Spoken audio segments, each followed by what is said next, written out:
Hey guys, welcome to WDWNT Nerd Alert. I'm your host, Joe Hogarty, and joining me tonight is Jack McCarthy. Howdy, folks. So on tonight's show, we got a lot of news to cover, but we're also going to talk about The Bad Batch and what we think about it. The most recent episode for us, which is episode 2. But first, I wanted to just thank people for emailing me and messaging me, basically thanking me for recommending Invincible. Yes, actually, that was a very good recommendation because I'm enjoying the heck out of it, but I had to stop. Where are you at right now? I binged I did like you did. I put on one episode and then it's like, oh, I guess what happens. Then next episode, oh, geez, what the hell's going to go on next? And then it's like 4 hours later, I'm like, okay, I got to stop. I got to go to bed. It's getting late. So you're it's really good, Joe. Good pick. Not for the kids, though. Yeah, not for the kids. I think I mentioned that last time. I hope so.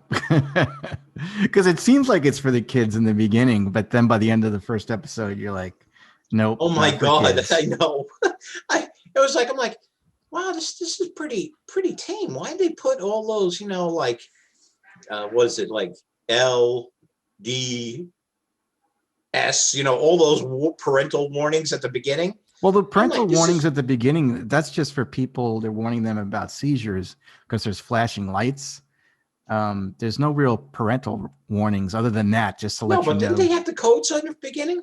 No, the code, I think, was just to let you know that there were a lot of flashing lights. Oh, well, anyway, it's really good. I have to say, I like this more than The Boys. Me too. I said the same thing. I really like. It just seems like a much stronger story.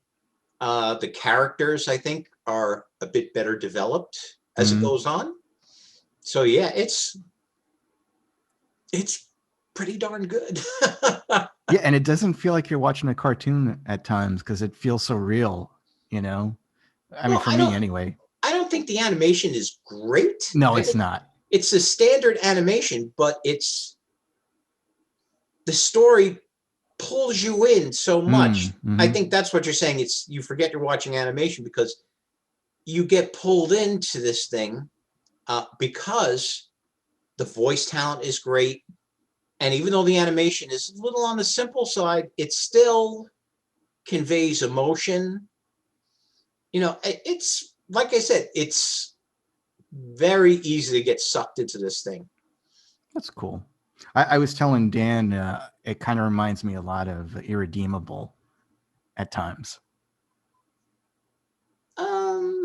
Maybe I might be giving too much away. A little bit, yeah. Well, it's the same thing as Superman Gone Bad. Yeah. But no, it's great. So anyway, I was talking to you this week and you told me that something happened to your son's lightsaber and that you found a replacement lightsaber for him. That sounds pretty good. On Facebook, you constantly see these ads for different companies like get a lightsaber for, buy one, get one free, or, now on sale. So I did some research around and I found one that had a pretty good rating from multiple sources. It's not just like their page and seeing their reviews. They were talked about on a couple of YouTube videos. So I'm like, you know what? Let me give them a try.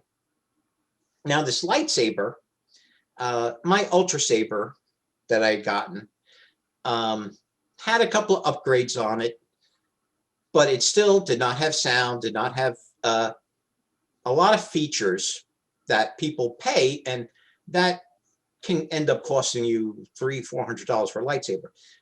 My Ultra Saber cost about $150. That was a birthday present to myself. But from what I saw in this research, this place had lightsabers for $50. And it had a lot of features my Ultra Saber didn't. And actually some benefits that my Ultra Saber didn't have. So this is the hilt, folks. Oh, hang on. Let me turn my video off because it's getting lost in the sound in the background there. Okay. So this is the lightsaber, the hilt. It's aluminum, and it also comes with a illuminated power switch. Here, it has a power port that you charge this by plugging it in with a USB port. Oh, that's cool. To any power source. So if I needed to, I could plug it into my PC and get it charged. How long does the charge last? I can't tell you because we've had it for 4 or 5 days now, and it's still going. And what's nice too is it also has sound. Speaker here is in the pommel, and the sound is pretty loud. This is not a cheap little speaker. It's loud. It does sound a little grainy sometimes, but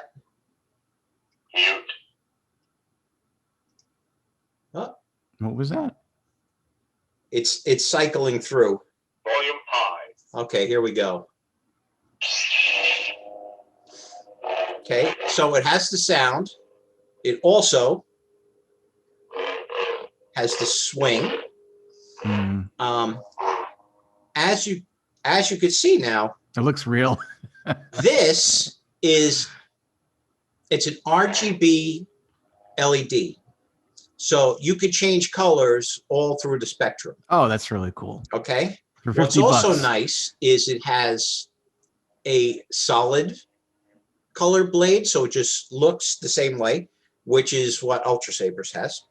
Or you have the flicker, but right now the flicker is on, so it looks kind of That's like cool. movies. Yep.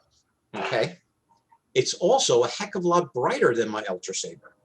Does the Ultra Saber have the flicker?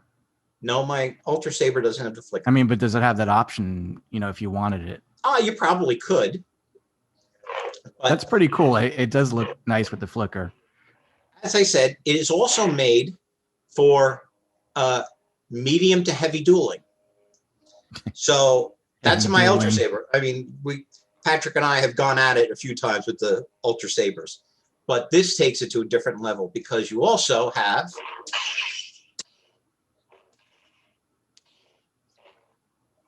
I heard a it. flash on clash. So what happens is it's coming out as red here, but in person, when you hit something, it flickers to a white all of a sudden. Oh, that's pretty cool. So it gets there, and you also have the option too, if you're doing something, you can deflect blaster bolts, as they say. Can you change it to a different color like right now? I could, but I don't have that down yet. Oh, okay. Sometimes it works. There's a certain way you have to push the power button to get it to change colors. And once it starts to go through the whole spectrum, and you stop it at any point where you want. Oh, that's pretty cool. Like I said, this looks fantastic on camera right now, you know, and it's $50. I mean, and it came within. What was the name of the company? This is, oh geez, why can't I remember? I got it on. You ever hear of Alakazam? Yeah. Or Alibaba, I think it is. It's one of those that they have all these different companies that are on it. I can find out what the name is. If you want to post a link, it's fine. But like I said, this for $50, it's a better buy than my Ultra Saber. I got to say, I mean, it's bright. The fact it has color and sound. And not only does it come with the full spectrum of colors, there are also 6 different lightsaber sounds. So this is the classic sound of from A New Hope. But you can change it over to a Sith sound. It's a little bit higher pitch. You could also change to Kylo Ren's sound. His has that sort of crackle effect. So, I mean, it has 6 decent sounds. You pick the one you like. And like I said, it's a good deal. I'm glad I picked it up. In fact, I'm kind of tempted to pick up another one because now that I'm hearing the saber with sound and the different clashing and stuff, you know, it's kind of very tempting. honestly, why would you buy one at Galaxy's Edge when you can do this? That's pretty damn cool. And you have a whole, there's even an assortment of hilts that you can get. So you don't have to get this. This is just a standard one. But even at the $50 bit, there's about a dozen different hilts you can choose. All right. Well, you can always email Jack, I guess, if you want to learn more about it. But I'll try to put like a link up if Jack tells me. That is pretty cool. I gotta say, it is. It's pretty nice with the sound, and like I said, at the price, I'm very surprised how good it is. So that's my new. Well, that's Patrick's new toy of the week because his old Ultra Saber unfortunately got destroyed a little. So. All right. Well, that's cool. But yeah, so that's this week's toy. When you duel with Patrick, do you say, "No, Patrick, I am your father"? No, it's more like, it's usually now that he's gotten bigger. You know, lightsaber duels used to be a lot friendlier when he was little. Now that he's 6'1½", it's a little bit more challenging. Wow. Not to mention second-degree black belt as well. So, Dad doesn't fare too well on these lightsaber duels anymore. You could do Return of the Jedi, you know, like when, you know, Vader's hanging off the banister and Luke's still smacking into him until he chops his hand off. Well, he jumped on the steps and he's like, "I have the high ground." I'm like, "Oh, you can go, I hate you." You're supposed to help the Jedi, not. All right. But yeah, so what you got on your plate there? No, I just told you. I mean, basically, Invincible. That's it. Okay. Anyway, we got a lot of news, so let's get right into it. So, Venom, Let There Be Carnage. Did you see that trailer? And yes, I did. We had different opinions on it. I don't really put my nerdy background back on now that I've. Yeah, I guess we did talk about it, but tell everybody what you think about it, and I'll say what I think about it. Well, I was pleasantly surprised by the first Venom movie. I thought, you know, like, what the heck are they going to do with this? You know, Venom, I think in the comics is an overused character. And it's funny, now that he has his own series, they've actually toned him down a bit. No, like I said, there's not as much. Who is he? You know? Is he Flash Thompson or Eddie Brock? No, he's Eddie Brock again. You know, I'm not sure how Eddie Brock came back, but I know somebody else had gotten the symbiote for a while. Then it went to Flash Thompson, and I don't remember how. I think it happened in Guardians of the Galaxy, where Agent Venom lost the symbiote. You know, so I'm not sure what's going on with Flash Thompson right now, but he's actually not too bad. They did do a ridiculous event called The King in Black, which that was a big Marvel crossover centered around Venom. It's just one of those stories you couldn't get into. It's like, oh, look, it's another all-powerful villain that takes everybody over. The story had been done so many times before. I got to say it was kind of a boring event. But like I said, Venom's own book has been pretty good aside from that event.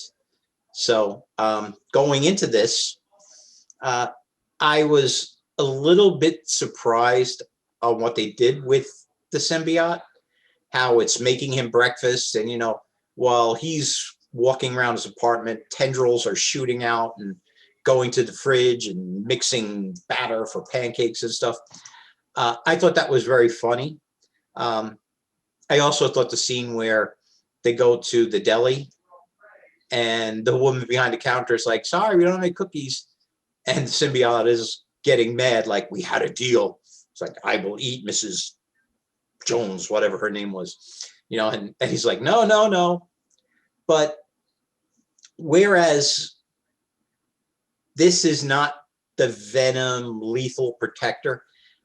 I think they toned down Venom to make him more approachable to the general audience, where he's not the scary, he's not as much of the scary monster as he was in the first one. So they're trying to soften him a bit. So this way, you know, the serial killer, the lunatic, is now Carnage, not Venom as much. So I kind of get what they did with that. But after I saw it, you mentioned something about how Venom sounds like the Cookie Monster. Yeah. Now I can't get that out of my head when I Well, it's ridiculous. You know, I never liked. I only liked Venom when he was a bad guy and early in his career. I think they went a little crazy when they made Carnage, and then I know they had Ultimate Carnage, but then they have like a female Venom and stuff like that. Oh, they went symbiote crazy. Once it was determined that, you know, the symbiote could have offspring, there was like a whole bunch of different Venom type characters running around for a while. And now they're still running around. I think a couple of them have their own limited series going on right now. See, that's what Marvel and DC does. And we'll find out in a news story that's coming up towards the end, that they just can't leave well enough alone, and that they sometimes will take a character and just force him in on us, and just we'll get sick of him after a while. Now, Venom was unique. Now, when you introduce Carnage and all those other Venoms and all that stuff, he's not unique anymore. And he was cool because he was a good villain. You know, I mean, for me, he was right up there with Green Goblin, you know, as Spider-Man's villain. Mm-hmm. But then they softened him up. They made him a good guy and all that stuff. And, you know, he's just not my Venom anymore, and with this movie, I think looks like crap. I didn't like the first one. Like I said, yeah, he sounds like the Cookie Monster now. You know, it's like, oh, we got to get the kids to like Venom so we can sell like Venom toys, like talking stuffed animals and stuff like that, you know. I don't know if it's going that far. Well, it's not, but I'm exaggerating. I just think that they're getting a little ridiculous, you know, because Venom should have been in a Spider-Man movie. He should have been the villain, you know, and not this. And you know, for me, Tom Hardy doesn't do it for me as Venom. He's got to be a lot bigger. And again, it's not the Eddie Brock in the comics, you know.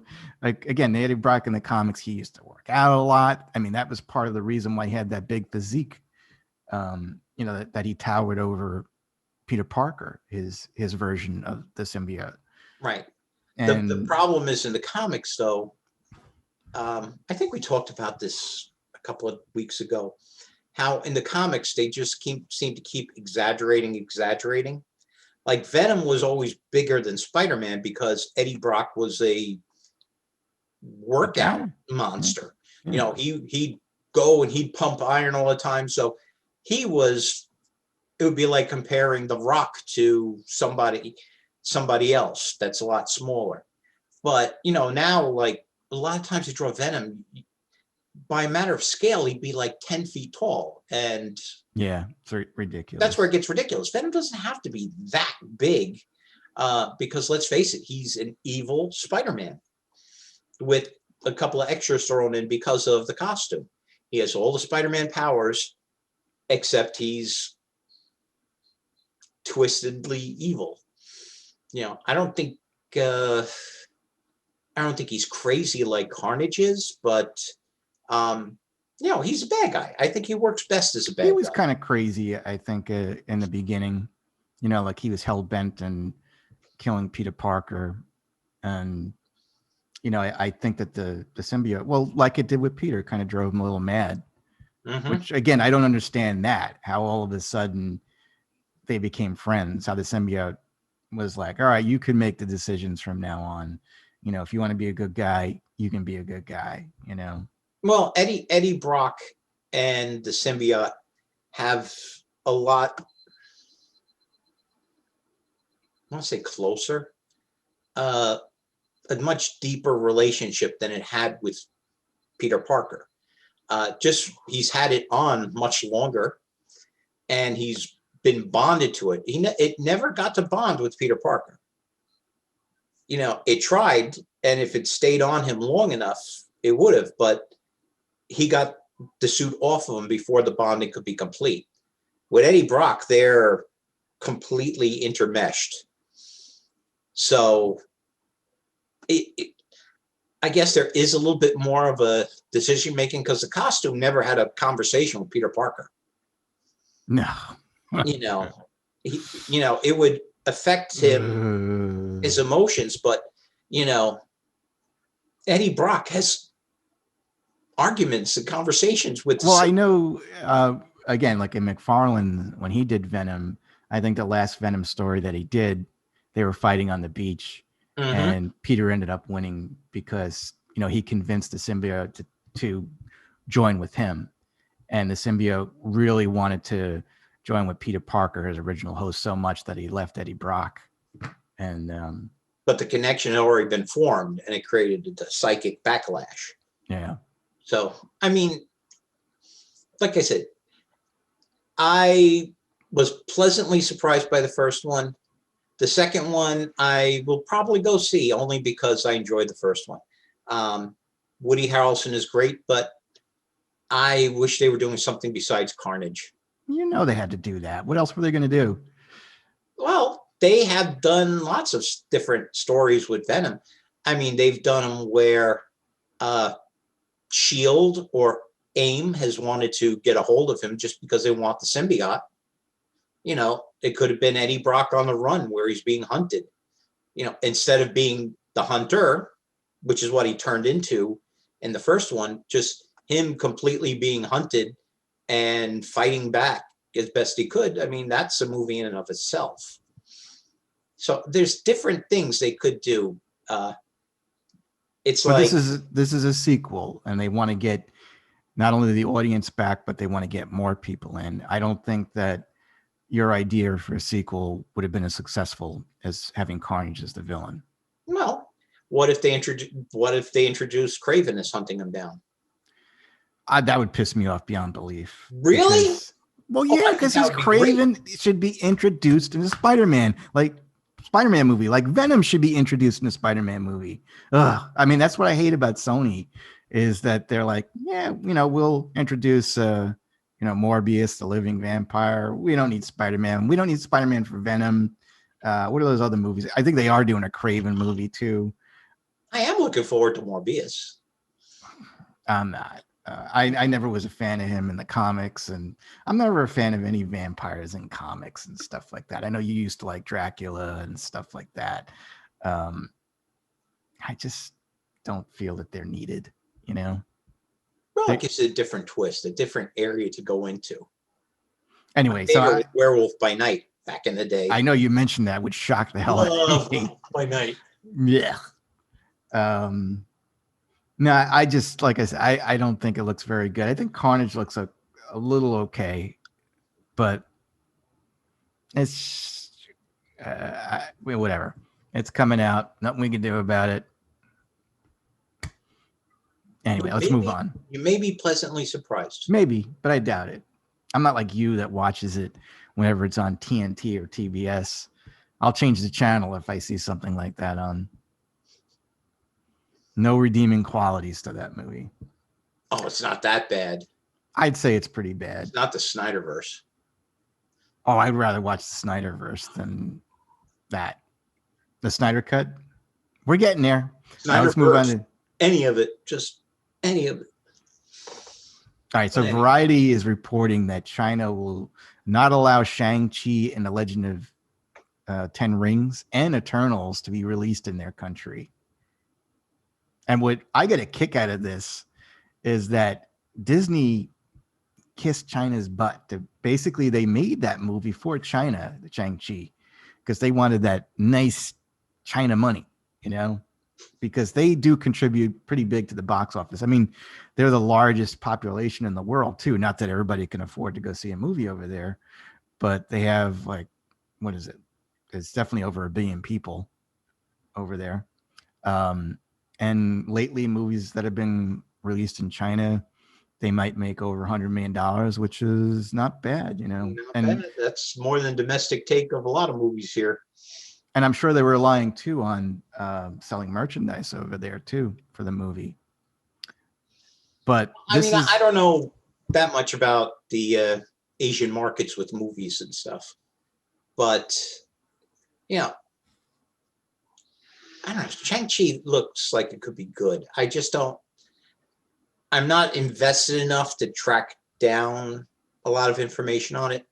I'm much more interested in what's going on with Doctor Strange. You know, that's the news I like to look for. Spider-Man, you know, Shang-Chi, and I have tried tracking down old stuff with the Eternals to get a feel for them. And honestly, I thought that was a hit just and can't miss get into them. for Jack Kirby.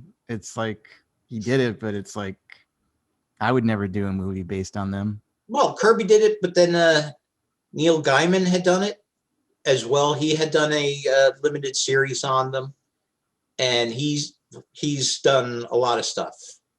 He did The Sandman. He did American Gods. You know, Neil Gaiman or Gaiman. I'm not sure how to pronounce it the right way. He's done a couple of Doctor Who episodes, which were fun. So he's definitely a guy to watch, and I usually like his stuff, but even when he was doing the Eternals, I just can't get into him. I don't find their team interesting. You know, the whole thing, like we talked about again. Oh, they've been around forever. Okay, they've been around forever. Then where have they been during all these Earth and galaxy shaking events? Like Thanos is going to destroy the Earth. Thanos is going to destroy the planet they're standing on, and they still decide, oh, you know, maybe we shouldn't get involved. They were hanging out with Martian Manhunter. Yeah, just like I said, I just can't get into them. So the reason that they're saying the Eternals has some Asian leads in it, but the director is blacklisted in China because she spoke out against the country. What's her name? Chloe Zhao, something like that. So she's banned in the country, which you would think, again, Disney is making these movies. Well, Eternals is a different thing, you know, but they did want that market, you know, the China market and stuff like that. The other one, Shang-Chi, they have a problem with the depiction of the Mandarin because they feel that he's an offensive racial stereotype of like Fu Manchu. And then when the trailer came out, they didn't like the look of the lead, Samu Liu and Aquafina's. And they said, and you know, it's funny, didn't I say this too? I said Aquafina. It's like, what's a nice word for saying she's not very attractive, you know? So they specifically said they don't represent the ideal of Chinese beauty. But then again, maybe that's not the look they're going for, you know? I mean, I know, but the whole thing is not everybody is Chris Evans as Steve Rogers. But my point is that this movie was specifically made for China. You would think that Disney... I don't know if it was specifically made for China. Well, no, it was to get into their market, but it's like, how are we going to get into this? One of the things that we got to, you know, we'll have a Chinese-centric superhero and stuff like that. I mean, you know, other movies have been there, like Avengers, Endgame, and Star Wars or whatever. But I don't think they do as well in the Asian markets. They do pretty decently, but again, Asian markets are weird because I used to report the box office returns on the WDWNT website, and when I was looking at the like weekly box office returns, you know, I would look at for the year, like which were the most successful movies or which made the most money. There are a lot of Chinese movies in there, and you would see that 99% of their revenue came from China, which means that it wasn't even released over here, but they were still making tons of money, ridiculous money. So there is a lot of money to be made over there. And I think Disney sees that. That's why they're trying to get over there. Well, we'll see how it goes. I mean, I know by switching over to the Mandarin, who was kind of your stereotype villain when he started appearing in Iron Man. He's a little different But now. in Shang-Chi, he replaces Fu Manchu, which is Yeah. really as ethnically incorrect as you can get nowadays. No, he looks pretty good. I mean, from what we saw in the trailer. You know, and even in the comics, he's designed it differently. Like, seems like he wears a suit and stuff like that. Now he wears the suit. Yeah. He used to be, though, in the long Chinese robes with the Yeah, he was flame like pattern. And what was that movie? what was weird though is back in the day, he was the Mandarin, but he had a big M on his chest. I remember, yeah. Like, I don't know why they didn't like just give some sort of symbol that looked sort of Chinese or something. Maybe not a Chinese letter. No, that would have been a great idea, Jack. But a big M. Everyone's got a lot of superheroes, like Superman's got the big S and all that. But he reminded me, remember Big Trouble in Little China? Like the villain in there, you know, kind of like that. Yeah. Yeah. Especially the electricity guy. That's the Mandarin's robe right there. Yeah. So my whole thing again, Shang-Chi, the Eternals, couldn't care less. Black Widow, couldn't care less. Well, actually, let's move into this. All right. So this story I had seen the other day, and the director was being interviewed by Empire. Her name is Kate Shortland, and they were asked, due to the pandemic, so this was supposed to be released May of last year in 2020. We should have already seen this movie, apparently. So they said, with all this time and it now releasing in July, did you do anything to the movie? And she said, no, the film was finished and we haven't touched it since. So it's just been waiting to be released on audiences. And I was like, are you insane? This better be the Gone with the Wind of superhero movies. I mean, if you have a year to make it just a little better, you better work on it. Because I know, like, if I write articles and stuff like that, and I hear it's going to be delayed, I'm like, good. I want to take something out. I want to put something in, you know, or I want to put another picture. I want to make it as perfect as possible. But for somebody to just say, it's like, yeah, we didn't bother looking at it. It's in the can, you know, it's ready to be released and stuff like that. That's laziness, and that's, what's the word I'm looking for? Arrogance, to think that your movie is that good that it doesn't need any improvements whatsoever. I think you're a little rough on it. Most studios don't give directors extra money or redo on movies. And I think it's a case where, you know what? They did it. They probably did their reshoots already, you know, after initial test viewings, because I don't believe any studio puts stuff out without a test audience seeing it, just to get a feel for it, that if something needs to be fixed. So I would say that's already been done. And if the studio's happy, they're not going to say, you know, go tinker with it a little bit more. Here's a few extra $100 million to maybe add 5 minutes into this battle chase scene or something. I don't see that happening with most studios. And the ones that do, I think, money away. You know, you're right about that. I mean, it's not the director's decision to basically do it. It has to be Disney, coming from Disney. And Disney may be happy with it.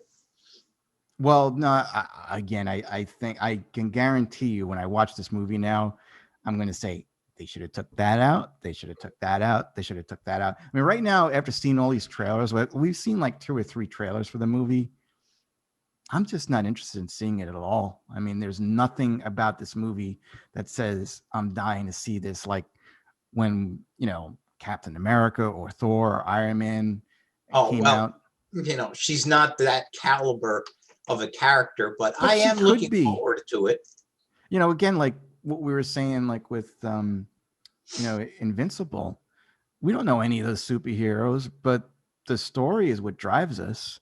And if they had a good story for Black Widow, this could be the best Marvel movie ever. But I can Well, they have had good stories with the Black Widow. I know they do, but I'm just saying that this movie could launch Black Widow like big time. Like if it's like it's well acted, well directed, well written, but I just don't see that in the trailers at all. I just think that it's a cash grab. It's like, and part of it was they were following the Me Too movement where they're like, well, we need more female superheroes and we need to give Scarlett Johansson similar pay to, the superheroes, like the male dominated superhero movies. I don't think she really deserved a movie on her own. That's like saying, well, Hawkeye's a different story. Hawkeye had less screen time than her. But again, it's like I wouldn't give Falcon another movie, and they're giving him a movie. They gave him a series, and they're giving him a movie. I don't know. No, I think that the Black Widow gives them a good Disney MCU wise, gives them a good approach for the good old spy story. They could keep making these because they don't have to fit it into a particular time piece. We all know since she dies in Endgame, obviously this takes place before it, but they don't have to stick everything in there. A James Bond movie can happen a month after the last movie, or it could happen a year after the last movie. They can do the same thing. Here's a different Black Widow story about a mission she went on, and we could see those. I mean, like, I love that type of movie. I love James Bond is mostly good, but the Bourne Identity movies were terrific. I liked the Angelina Jolie movie, Salt. I thought it was very good. I've never seen that one. That they just completely flipped the character. It was a guy, and they're like, wait, Angelina Jolie is interested in this? Okay. And they just had her step into this role with very minor tweaking. Well, I hate when they do that. It didn't matter if you had a man or woman as Salt, but it worked. It was a good movie. You had good characters. You had a good story. You had good, what do they call it? Chemistry? Set pieces. What do you call it when it's, production values? No, not production. I'm trying to think of the term. Like if you build parts of the story to get you to this big scene, and then you go to another big scene. Transition? Term for it. But like I said, this could be their inroad to doing spy thrillers. Like every Ant-Man movie is going to be a heist movie. We know that. This is Black Widow. This could be a spy movie because it lets them tell a smaller spy story than, S.H.I.E.L.D. is this huge organization. It'd be tough to give everybody in S.H.I.E.L.D. that kind of attention. But here it is. You could have a smaller spy story of she's a mission on her own without support, relying on her skills and ingenuity. Doesn't matter if it's a guy or a girl. Depending on the story, it could be very good. So now you see, well, you're getting more discouraged. I'm actually looking forward more to the Black Widow as we see each new trailer. Oh, you would. I'm just saying, like, for me, I can tell you right now, I'm going to predict my score right now. It's going to be between a 5 and a 6, possibly a 5, a 6, or a 5.5. Because again, doesn't look good. I don't think they put enough effort in it. I think it's a cash grab. And I don't think most people really were wanting to see this movie at all. I don't see it as a cash grab. Yes, whatever. Let's move on. I'm looking forward to it. I'm going to say I will give it, to dispute you, Joe, I will say a 7.5. I'm predicting. That's still pretty low. No, I mean, 7.5 is pretty good. And let's face it, we've said before. That's below average. Even a bad Marvel movie is better than most stuff that comes out in Hollywood. So we'll see. But it's good. you know, again, I always like going in with low expectations. Maybe I'll be pleasantly surprised, but I doubt it. Okay. I think we covered this story before, but I'll mention it again. Andrew Garfield is coming out and he's saying that he has not been contacted by Sony at all. And you don't believe him? No, I don't believe him. I think he's full of crap. Oh, we did talk about this one before. We did. Yes. But, you know, but they haven't made any announcements about, I think they're just hiding all this stuff. They're trying to hide it. Tobey Maguire, Andrew Garfield, everybody else that's involved with this movie and stuff like that, that come from previous or past Spider-Man movies. Well, what's his name? Al Molinari has said Doc Ock is in this one. So I love how you pronounce names. I know I butcher everybody's name. Daisy Riddle, Alfred Molina, Alfred Molinari. He's back. We know that much because he was so happy to be back in it. He's excited to play this character again. I think that's great. So I'm not going to reveal anything, but I did read a leak that might have been a leak for the movie. It happens and all that stuff, but I still think it's kind of early in development that they have to have the script or the story or whatever. But I mean, if this is the case, again, sometimes like the fans make better stories than the actual movies when they come out. Like even with the Star Wars movies, like I was reading like all these bogus stories and I'm like, oh, why couldn't it have been that one? That would have been so awesome. But again, I'm not going to reveal it, but if this is the story, it sounds pretty good and it's going to have lasting implications for the MCU. Bum, bum, bum. Like this will go into the MCU big time, but we'll see. But I was going to say the one thing with Sony, you know how they are. If it's going to happen, they're going to reveal it in their trailer right away. Like if they release the first trailer for this, if they're in that movie, we will see them at the end of that trailer shaking hands. Just for a flash on the screen for a quick second. Yeah. It'll be amazing if we don't see the ending for that movie in the trailer, because we saw that with Amazing Spider-Man 2. Did we see that for Far From Home? No. No, I think Far From Home, I think the Spider-Man ones were Marvel because they didn't tell too much of the story in it. And Marvel, let's face it, they always kind of put red herrings into their trailers. So yeah, I guess you're right. Yeah. All right, moving on to DC. So Gal Gadot has been criticized for her comments on social media about what's been going on with over in Israel and Palestine and all that. So this is what she said. She says, "My heart breaks. My country is at war. I worry for my family, my friends. I worry for my people. This is a vicious cycle that has been going on for far too long. Israel deserves to live as a free and safe nation. Our neighbors deserve the same. I pray for the victims and their families. I pray for the unimaginable hostility to end. I pray for our leaders to find the solution so we could live side by side in peace. I pray for better days." So of course, that just sounds terrible. Yeah, social media is like a horrible thing to say. Crucify this woman. You know, they're like, "How dare you support Israel? She needs to go." So now there's a campaign to get rid of her as Wonder Woman. You know,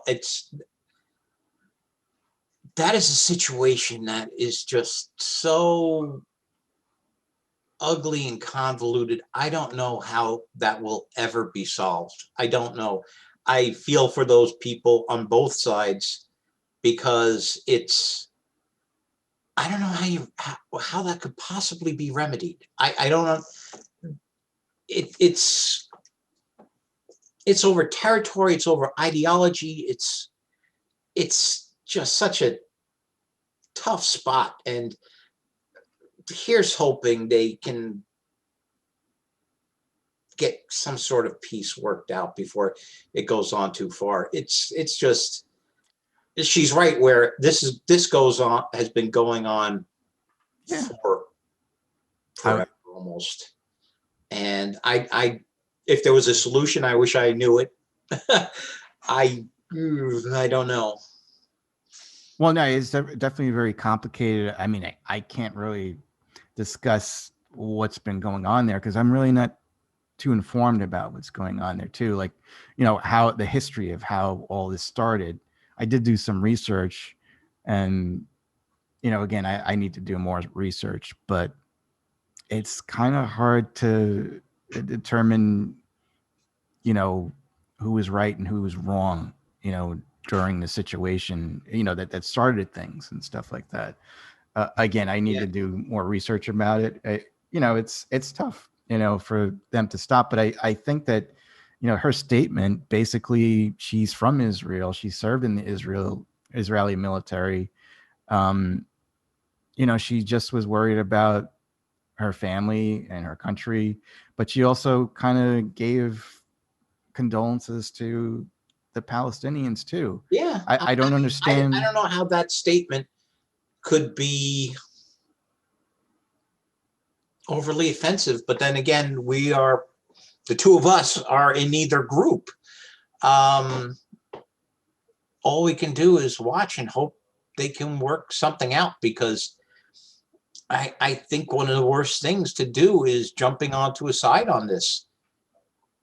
We should all be working to kind of try to settle them down, and it's just terrible.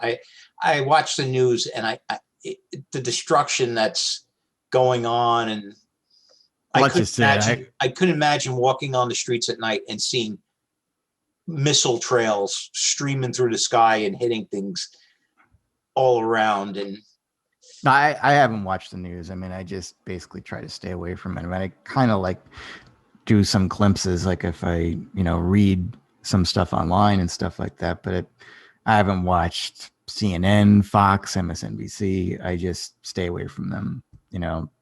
It's making my life a whole lot better.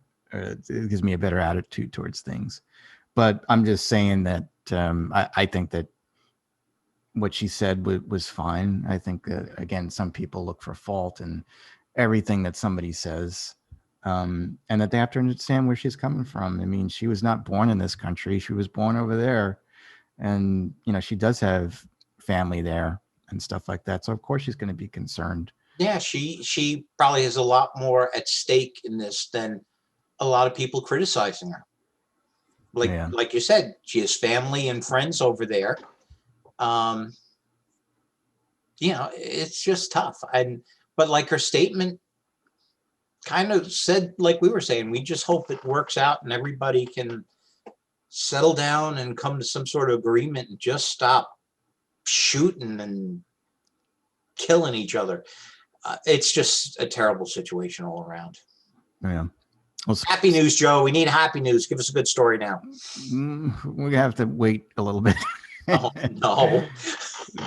But keeping on Gal Gadot, she confirmed that Joss Whedon threatened her career. But again, what I like what she did is she handled this privately. She went to Warner Brothers and she said, look, this is what he said to me, and he threatened me. She basically says, I took care of it right away, and I again, that's my issue that I had with Ray Fisher, is that he could have done on the set while this stuff was happening. He could have approached, either Warner Brothers executives or Joss Whedon, confronted them and say, well, this is inappropriate. And instead he waits a couple of years to basically stir up something that sounds like, it did happen. I mean, Joss Whedon does not sound like a nice guy at all. No, it does not sound like a nice guy at all. I don't know how he's like in the category with Weinstein and Kevin Spacey right now. But I can't see him finding any work after all of this. But he's also, from what I know of him, I like his movies. I mean, I liked Avengers and I even liked Ultron. But for me, it's like it couldn't happen to a nicer guy, because I've read a lot of things that he said in the past when everybody was loving him. And I was like, yeah, I didn't have to say that, So whatever. But again, Gal Gadot, I'm very proud of her, how she handles her things. And she did the same thing with Brett Ratner. Yeah, She didn't. she's a class act. She is. She's very classy when it comes to stuff like that. I know it's difficult, to work with some people and bosses and stuff like that. There's definitely a lot of horrible bosses out there. But there's a right way to do things and a wrong way to do things. And I think that she did it right. And I think Ray Fisher did it wrong, personally. So keeping with Warner Brothers. So Zack Snyder has come out and he says that he feels that Warner Brothers is anti-Snyder, which I love that he talks about himself in the third person. I want another $200 million to keep working on this same movie for a third time now. So he says, Warner Brothers has aggressively been anti-Snyder, if you will. What can I say? Clearly they're not interested in my take, but I would also say that they certainly weren't interested in what I have said originally in my take of Justice League. They certainly made decisions about that. I love the characters and I love the worlds, and I think it's amazing place to make a movie. But what does he go on to say, which I thought was kind of funny? He says, I don't know what could be done going forward. He said, but I think the fan movement is so strong and the fan community and their intention is so pure. I really have so much respect for it. I would hope that cooler heads will prevail and they would see that there's this massive fandom that wants more of that. But he's driving that. That's what I don't like. He's manipulating the fans into pushing Warner Brothers to give him a ton of money to basically make all these movies for Warner Brothers when they're like, you failed. We gave you, was it 2 movies? Yeah, I guess so. Man of Steel. No, 3. Man of Steel. 3. Batman v Superman and Justice League. That's it. You're done and all that. And then he complained to the fans. It's like, well, my movie would have been better. You would have liked it more than what Joss Whedon did. And then he comes out and he says, well, oh, by the way, if they would have made me make Man of Steel 2, the villain would have been Brainiac. He's saying exactly what the fans want to hear, And again, they're like, the big DC fans are like, oh, Brainiac. I can't believe this. That's the movie I wanted to see. We have to get the Snyderverse back on track now. We have to. And he does that all the time. Because no one can make a movie with Brainiac in it except for Zack Snyder. Right? Yeah. Seriously, somebody at Warner Brothers should say, thanks for the idea, Zach, and give it to someone else. Yeah, I don't know. He just pisses me off. I think that he's a phony. I think that, again, he's been orchestrating this whole thing about that. He's just so conceited and arrogant. The Snyder Cut, the Snyderverse. I'm sure he came up with those terms himself, especially if he's using anti-Snyder in his statement. It's like, would I ever say they're anti-Hogarty? I can't believe it, ladies and gentlemen. They're anti-Hogarty. If they were anti-McCarthy, I can understand that. There probably a small little circle of the internet that is anti-Hogarty. I would say they hate my guts. Say no to Joe. But I wouldn't put my name in brackets, to make it look like I'm not part of that, who I'm talking about. I think it's crazy. And speaking, let's keep going. When you say Man of Steel 2. So we really didn't discuss this, but I wanted to get into it because I've been seeing a lot of talk about this, the Black Superman movie that they're planning on making, Warner Brothers. And we still don't know 100% exactly what it is. I think that a lot of people are jumping to conclusions about this too, because I tried to do research on this and I had to stop at one point. So I did some of it, which I can reveal. I think that the Hollywood Reporter said that they were making a movie about Kal-El, and one of the Black Supermen, and his name is, sorry folks, Calvin Ellis. So he's a Kryptonian and his name is Kal-El. That doesn't mean he's Clark Kent. I don't think that they specifically said that it was Clark Kent, but everybody's jumping to conclusions that it is Clark Kent. But he is known. He's from a parallel universe. He's the Superman there. He's also the president of the United States in that universe or on that Earth. How could that be? How could you be president and you could be Superman? I didn't read the comics. I don't know if he's got a secret identity. Well, you see, this is what's interesting now that Warner Brothers has introduced the whole concept of a multiverse. They can make any kind of superhero movie they want. If they want to make a movie, well, we've seen it in the animated. We've seen Red Sun. You know, we've seen stories like The Nail. You know, now that has been introduced, they can make any movie they want using that. You could have Batman being a ninja. We've seen it. I love that. I know you did, but did you see it? I couldn't get through it. I'm not an anime fan. But he wasn't. But again, he went back into the past, so it was Bruce Wayne's Batman. Right. This may not be Clark Kent. This is Calvin Ellis. This could be the Superman of another multiverse. It lets them tell any kind of story they want to tell. You know, using a Superman. They could have a African-American Superman. They could have a Chinese Superman.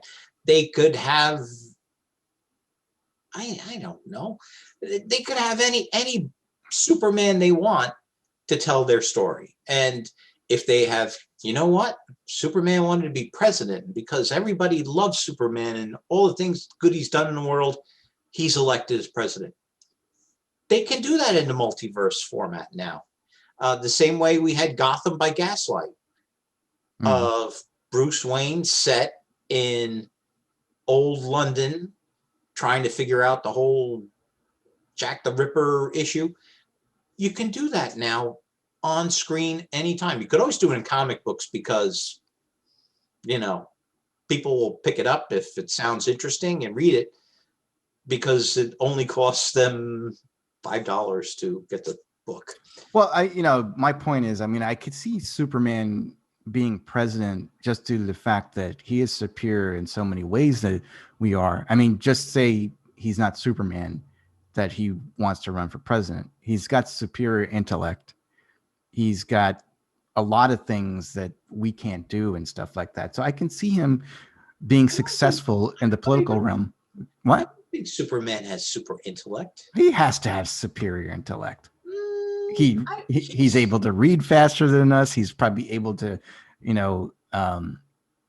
retain more things than us. I don't know. I mean, part of the appeal of Superman is that he may be from Krypton, but he's also very human in his upbringing and his nature. I recall him playing chess with Lex Luthor. I think that's probably kind of a reflection that, he might not be as smart as Lex Luthor, but I think that he's up there. I mean, he's probably very intelligent. No, I'm not saying he's not intelligent, but he's not a Reed Richards or Tony Stark. No, I wouldn't say that, but I still think that, again, like what I've said numerous times is that, like, if I'm Clark Kent, like with Superman and Lois, that show, and I can't afford to pay the mortgage on the house, I just go looking for underwater treasure and then just cash that in, plain and simple. So I think that he could probably do that with knowledge too. And he's also, depending on which Superman, been to other worlds. And also that's another thing too. I mean, Jor-El, depending which Superman it is, again, has left him so much knowledge about not only Krypton, but other worlds and stuff like that. So I don't know. I just think that he's up there. My point is he could be president, but I don't think he could have his secret identity and be president at the same time. You know what I'm saying? Like, no, I don't think that would be possible. Putting glasses on is not going to fool billions of people. I think if they make this movie where he's President Superman, not President Calvin Ellis, as you were saying. But this, like I said, this just gives them the framework of telling a different story. So anybody who's getting all worked up about, oh, they're changing Superman, I can't believe this. It's just treat it like an Elseworlds story. It's like a what if in Marvel terms. No, again, that's fine if it's an alternate Superman or something like that. But for me, I'd have an issue with Clark Kent. If it was the Superman Clark Kent, I'd also have an issue if Clark Kent, they cast somebody who was a redhead or somebody who was bald.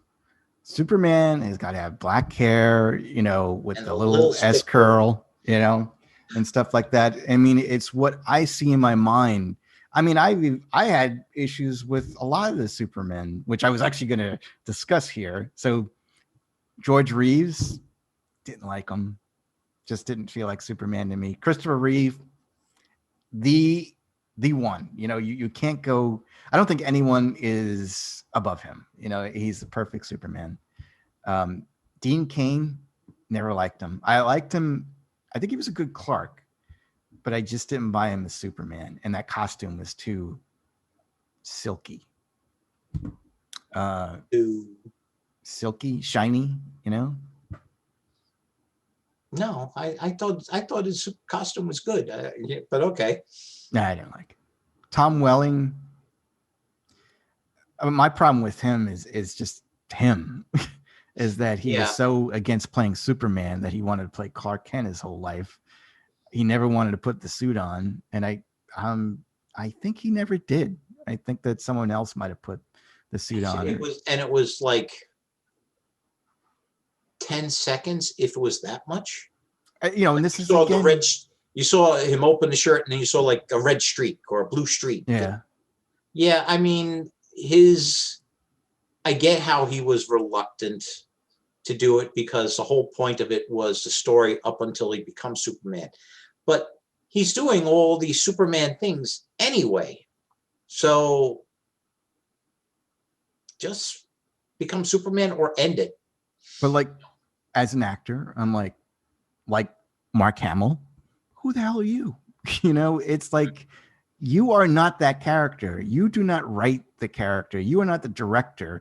If Warner Brothers tells you we want to see Superman in his cape and his blue outfit and the S on his chest and want to see you flying, and you're like, no, I'm not going to do it. It's below me. I want to be Clark Kent, and that's it. Well, eventually became like the executive producer on it. So he had a little bit of a say in what happened on it. But you're right. If the studio said, no, we want Superman, you don't want to do it. Okay, we'll end your show. Then there was Brandon Routh, and my biggest problem with that one was the costume. I hated it. You know what? That movie had a lot of problems anyway, but the costume did not help. I mean, I love that scene when he first comes out again, when he saves with the plane space shuttle. I love that scene. Me too. That's one of the best Superman scenes I've ever seen. But unfortunately, after that, it was like, all right, Lex Luthor's trying to make real estate again, But that scene was just, I love that scene. I could watch that scene and just stop the movie there. I've gone up to that scene and watched it several times. And that's what I'll do. I'll do exactly what you do. It's like, I'll just go to that scene and watch it. Like, he's in the bar with Jimmy, and then all of a sudden he sees that something's going on with the shuttle. And he walks into the street, opens up his shirt, see the S again. It's like, that's pretty damn cool. I also like too, I know some people don't like it. I like when he lifts up New Krypton, I mean, it's maybe a little too much for Superman, but he's able to lift up that whole structure that Lex created with the crystals. Well, it was too much for him because it was made of kryptonite. But it was just a cool look. I liked the way that they did, and also him rescuing people in Metropolis during that whole stuff, like when they started having earthquakes, and he was the globe from the Daily Planet fell down, and he caught it, went through a building. Yeah, that stuff was pretty cool. But again, it was just too emotional, It was kind of like moonlighting, with Maddie and was it Bruce Willis's character? I can't think of his name. There was too much Lois lovey-dovey stuff going on there. But there's always Lois lovey-dovey stuff going on. That's part of Superman. His relationship with Lois is you can't have one without the other, No, but the whole thing is they had a kid. That's part of Superman. And, and she was in love with somebody else. And, he was kind of like... Somebody else wasn't a bad guy. No, he wasn't. He was a good guy. It's not like, she married some jerk and like Superman's like, I can't believe she's with him, But it was like weird with that too, is like she didn't even know that was Superman's kid.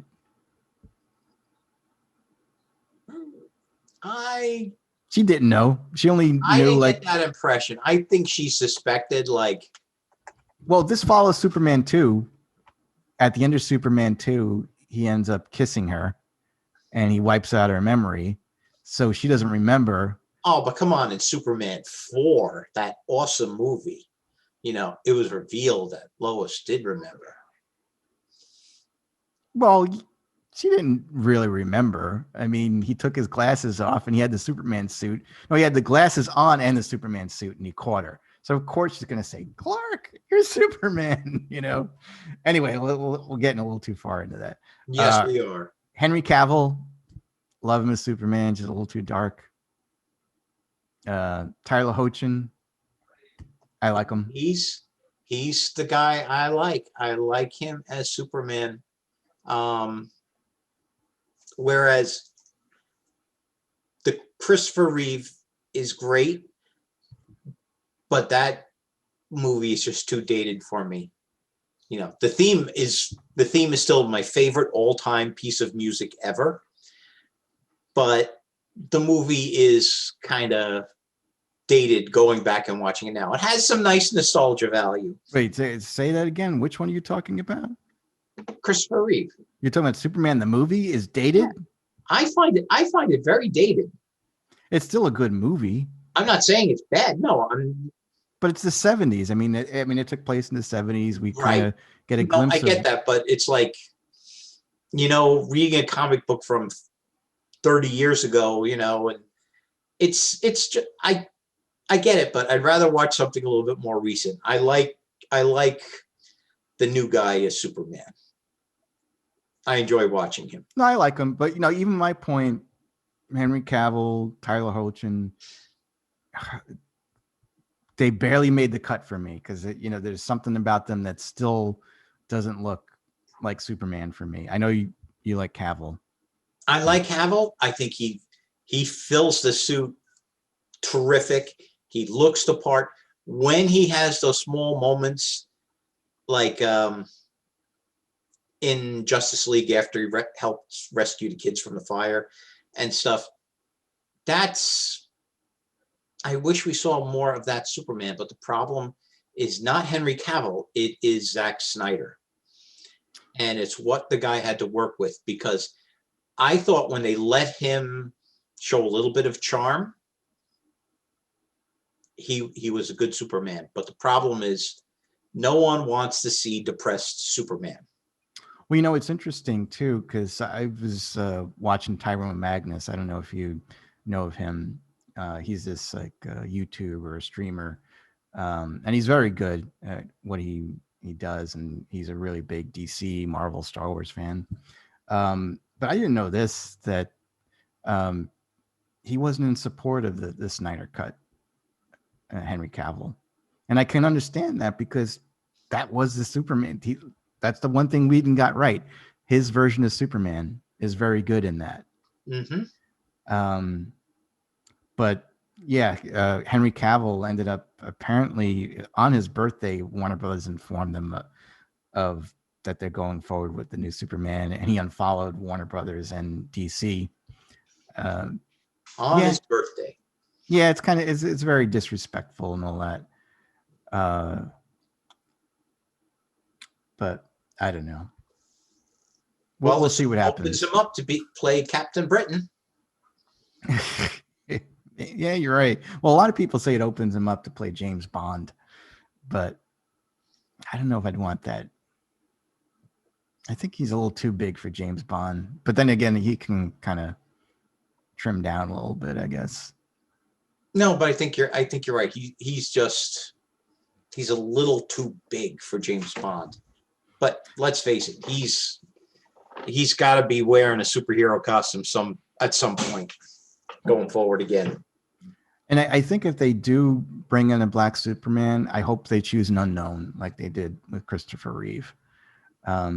Because I know that Michael B. Jordan's name has been flying around, and John David Washington, who's Denzel Washington's son, who I can't stand because he's not his father. I love his father.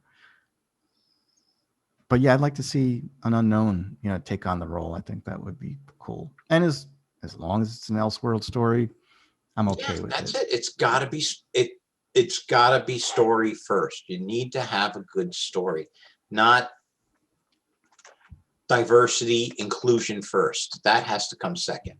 You need a good story to keep people invested.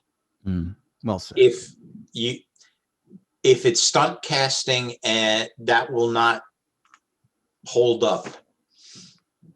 You gotta have story first. You have to have a good, solid story, or you could cast anybody and it won't make a difference. It's just not going to be good.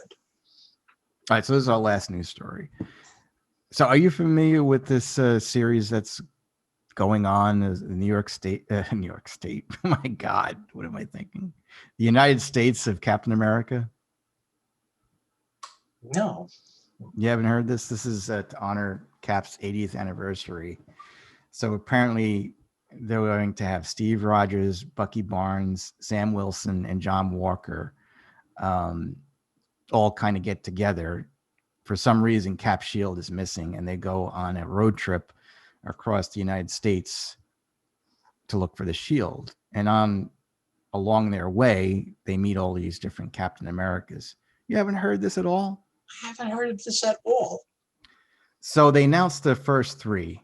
So one is called Aaron Fisher, and he is a gay Captain America. And he is the Captain America of the railways. The second one was Nichelle Wright, and she's a black woman as Captain America. Wait, I didn't realize, I thought these were all like what's going on now. They have like a Heroes Reborn going on, as if the Avengers never got together. I thought this was about introducing people who were inspired by the legend of Captain America and became these characters. I didn't realize it was actually part of the main MCU. Well, not MCU. But I did hear how they were having all different types of Captain Americas around. I didn't realize it was the Captain America road trip. Yeah, it says the United States of Captain America will celebrate the character's incredible legacy by bringing together various Captain America from throughout the years for a grand adventure to find Captain America's missing shield and solve the mystery of his masked thief's plan. Along the way, fans will be introduced to fascinating new heroes who have been inspired to follow in Steve Rogers' footsteps. It'll be an all-star lineup of diverse and extraordinary creative teams who will dive even deeper into the origins and motivations of these new shield bearers in their special backup stories. So why not? If you're a Captain America fan, great. So the third one that they came out was Joe Gomez, and he's the Captain America of the Kickapoo tribe. So he's like a Native American Captain America. You haven't seen any of their costumes? I haven't. I mean, I heard what they were planning. I haven't followed it. As far as I know, Captain America's shield was stolen by the Thieves Guild, and Spider-Man and the Black Cat just got it back. Oh, they did. That's nice. So now I don't have to go on the road trip. That's why I'm saying they didn't have to go on the road trip, because all the heroes showed up for their stuff, thanks to Miss Marvel. Oh, really? And yeah, I'm enjoying catching up on Spider-Man. There's some goofy stories, but there's actually some nice little character moments going on in it. Well, you know, again, like my only issue with this is that I just wish, like when I said with Venom, when they came out with Venom, he was a cool character. And what ruined that, they came out with Carnage, they came out with good Venom, they came out with female Venom, a bunch of Venoms and stuff like that.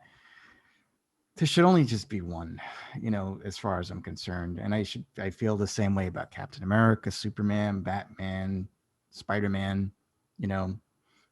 I mean, What got me with what's going on with the latest Venom event, the first we saw of the symbiote was in the first Secret Wars.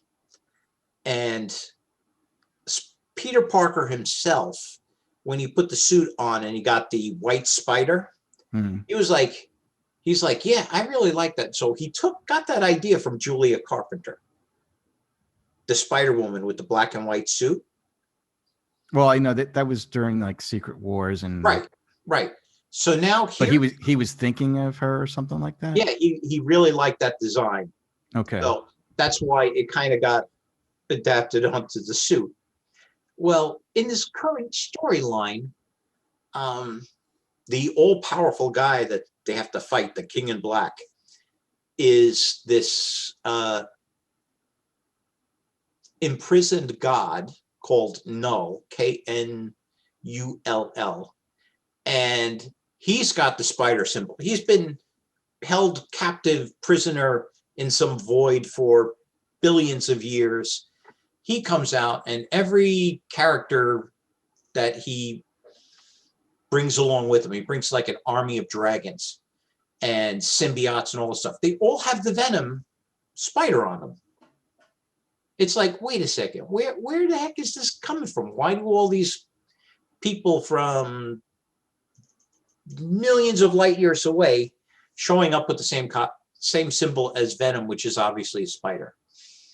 You know, I don't know. Just this event was very disappointing for me, and I'm having trouble still getting through some of the catch-up issues that I'm doing. Well, I guess like my point that I was making though is that, you know, if you want to introduce diverse characters, I know I've said this again, and you know, maybe it's not the right thing to say, is like create your own superheroes. Like we're saying again, like with Invincible, I didn't know any of those superheroes, but I grew to like them. You did. Well, yeah, they were rip-offs. Owlman, I think that might have been Batman.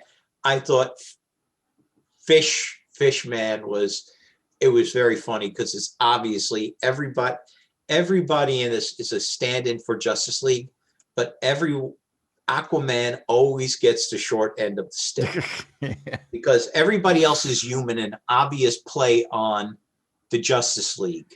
Well, but I'm talking about Invincible, and who's that girl with the pink outfit? I forget her name. Oh, Adam Eve. Yeah, Adam Eve. Like the whole crew that he's in, that's kind of like the Teen Titans.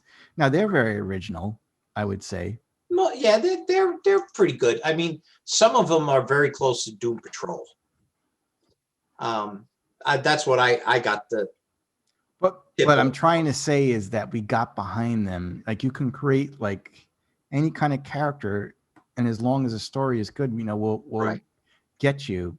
I don't think it's the right thing to do is take a character and then just make 20 of them, you know, because it's going to make people sick of the character. It's oversaturating the market, like with, you know, again, like with Star Wars, what Lucasfilm did with Star Wars. They're like, we're going to release a movie every year, you know, and that didn't work out so well for them. And they're like, we're taking a break right now because apparently the fans are not happy with this.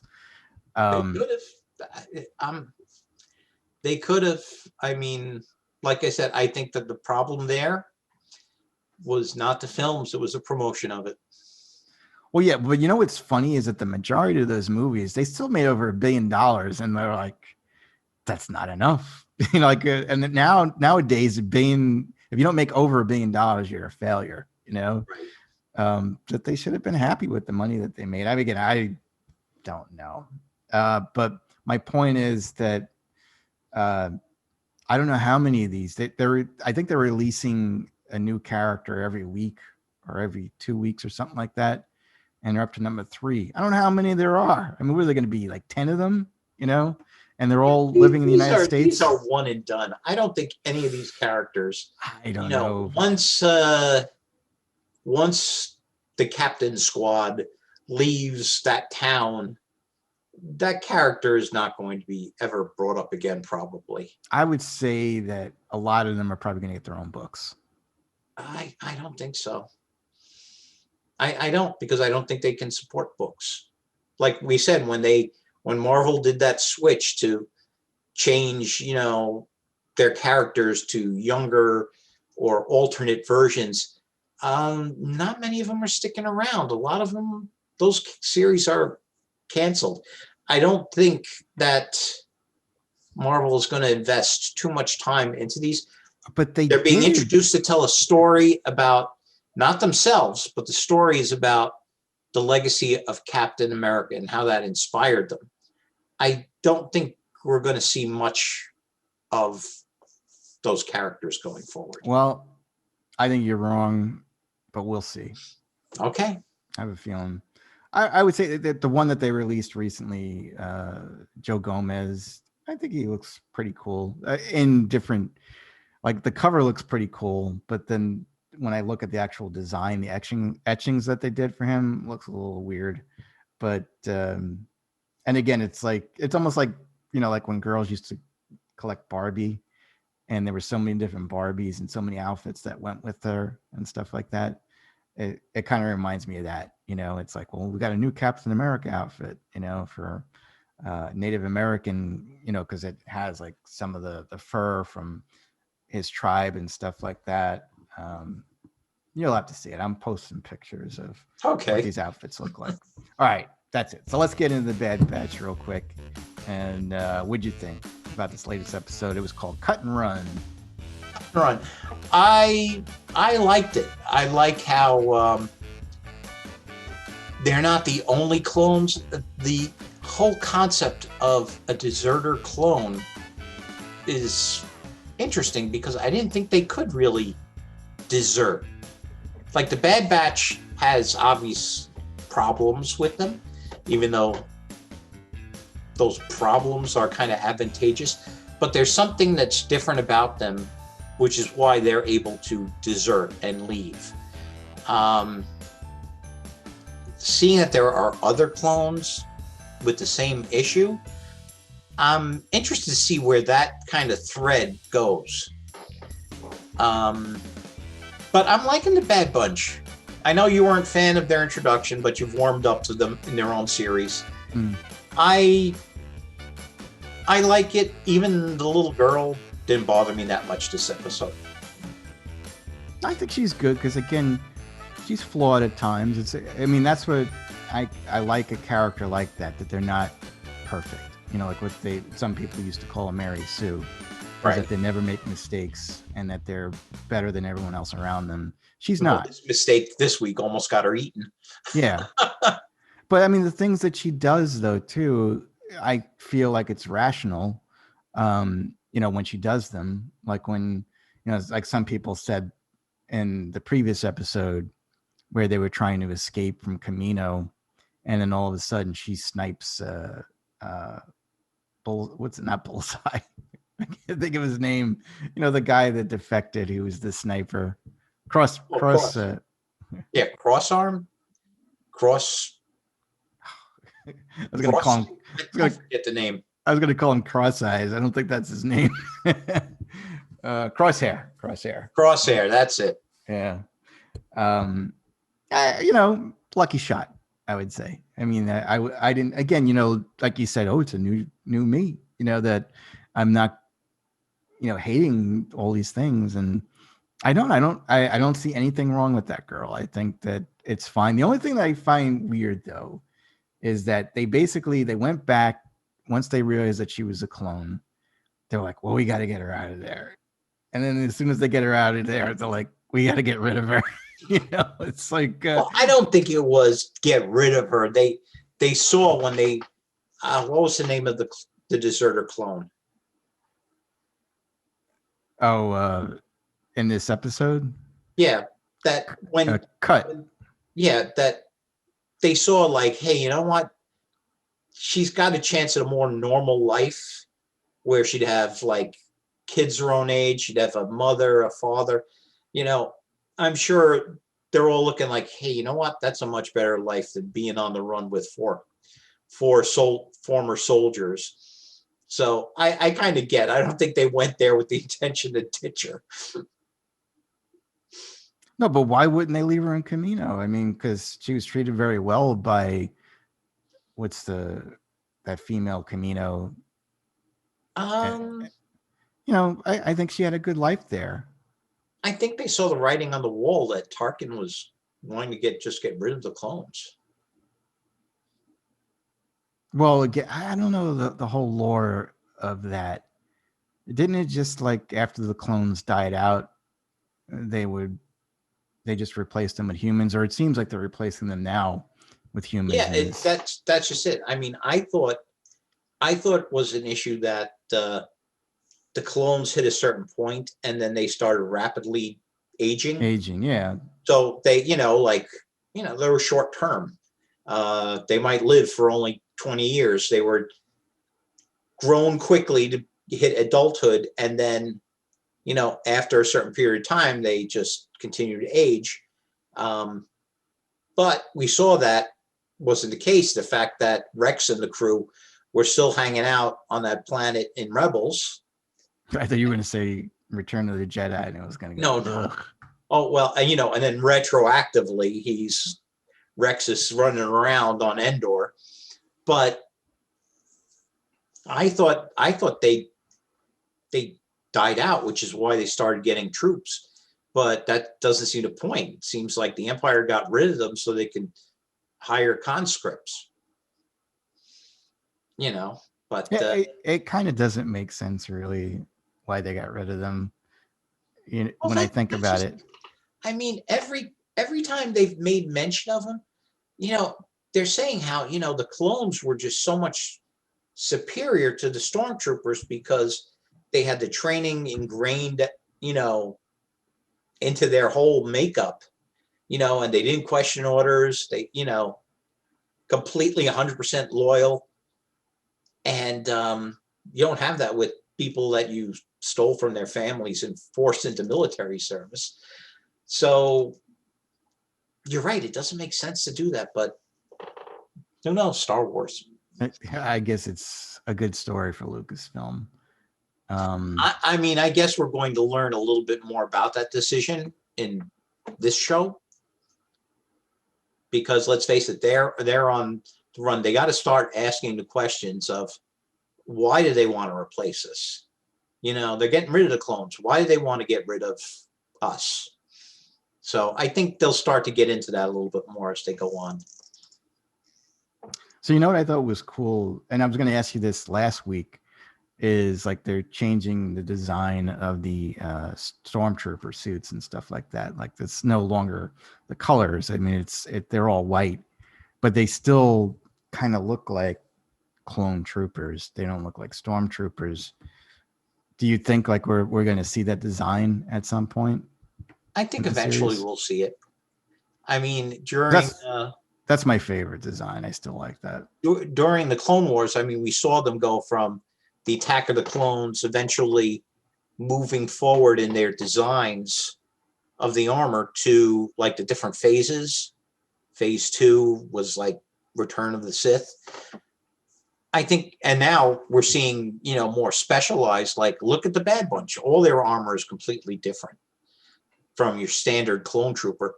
So I think we're going to start to see those elements carry forward. And really, it's pretty much just a helmet, because the rest of the uniform or the armor, looks you're right, close to the standard Stormtrooper armor. So I think we will probably see the helmets start to change more towards the classic Stormtrooper. Yeah, and I was telling you what I liked about this was Wrecker was a lot more quieter in this one, and they got rid of the announcer in the beginning. Yes, the announcer is gone. So they kind of maybe they listen to this podcast. Yeah, I'm sure. We're just leading the Star Wars story group around by the nose. I was gonna say, Joe, that that the story group is like saying Joe was right, but then I'd be like Zack Snyder, talking in the third person. I was just gonna say really quick with this too. I'd give this an 8. This episode, I still like it a lot, but I think it was filler. Nothing really significant happened. I think this episode, I wouldn't call it filler, but I think it was planting seeds. We'll see. I think we're going to see threads from this episode going into other storylines. That, I mean, honestly, we saw Hunter kind of accept Omega as part of the group now when he's like, no, you're going to stay with us now. This is done. That decision's made. So we're going to see that where he's probably going to become more of a father figure to her now that he's accepted her into the group versus someone who's just along for the ride pretty much. They're like family, like she's, like he could be the father, I guess, like Wrecker is like the uncle, he's the uncle. Yeah. Loudmouth uncle. Well, but like I said, I think this is planting a lot of seeds. We also have the fact now that the Empire is restricting travel. So the Empire is now starting to set itself up as this controlling entity in people's lives, where the old Republic, well, the Republic was just sort of like, oh yeah, everybody's doing whatever. But, now the Empire's like, nope, you're not getting out of town unless we let you, So I think, like I said, I think we're seeing a lot. This was like a setup rather than filler in my book. Well, we'll see. I don't know how many episodes this is going to be. Oh, I don't know either. I didn't look into it. Depends how the ratings are. If there's they probably committed to a lot of episodes. Like if the ratings hold up, we'll see it for a couple of seasons. But I don't think that this is going to be. I think it's going to be more like Rebels, where I don't know, maybe 10 or 12 episodes. It's not going to be like Clone Wars, where what was there, 26, 30 episodes. What was it? Rebels was like 12 episodes a season. Yeah, I think that sounds more normal, especially since they're releasing them one at a time. Like again with the Clone Wars, it's just too much for me. What is it, like 7 seasons of the Clone Wars? Yeah, but each season was set up as an arc. Rebels had 12 episode season, but it wasn't one continuous storyline. We might see a storyline for a couple episodes, but each episode could stand alone. Clone War seasons, I think you kind of needed to, if you jumped in the middle of the season, you'd kind of be a little confused, unless you listen to the announcer, but we'll see how it goes. I think we're going to see an overall arc on this. I don't think we're going to see as many standalone filler episodes as you're thinking. We'll see. Or like I said, here's the A-Team. If you can find them, you might hire them. Well, the bottom line for me is I am enjoying it. I never thought I would say that. I mean, after 2 episodes, I'm enjoying it. I was like, well, maybe the first one was a fluke. Nope. I like it. We'll see. All right. Episode tomorrow night. Yep. All right. Let's wrap this one up. So, Jack, can you tell everyone where they can find you? You can send me email at jackm@wdwnt.com. And you can send me an email at joe@wdwnt.com or send me a friend request on Facebook. Also, if you like our show and enjoy other WDWNT podcasts and would like to become a Patreon supporter, please visit WDWNT's Patreon page at www.patreon.com/WDWNT and check out Walt Disney World News Today, Disneyland News Today, as well as Universal Parks News Today for all your Disney and Universal news. And please visit the carousel of products where there is a ton of fun WDWNT merchandise on sale. But sadly, no Nerd Alert. Finally, please subscribe to the WDWNT Entertainment channel on YouTube, where you can find Nerd Alert and other WDW original programming available there. So with that, this will be the end of WDWNT Nerd Alert Season 7, Episode 16. So until next time, see ya. And Jeff, stay classy. Good night and be good to each other. Peace.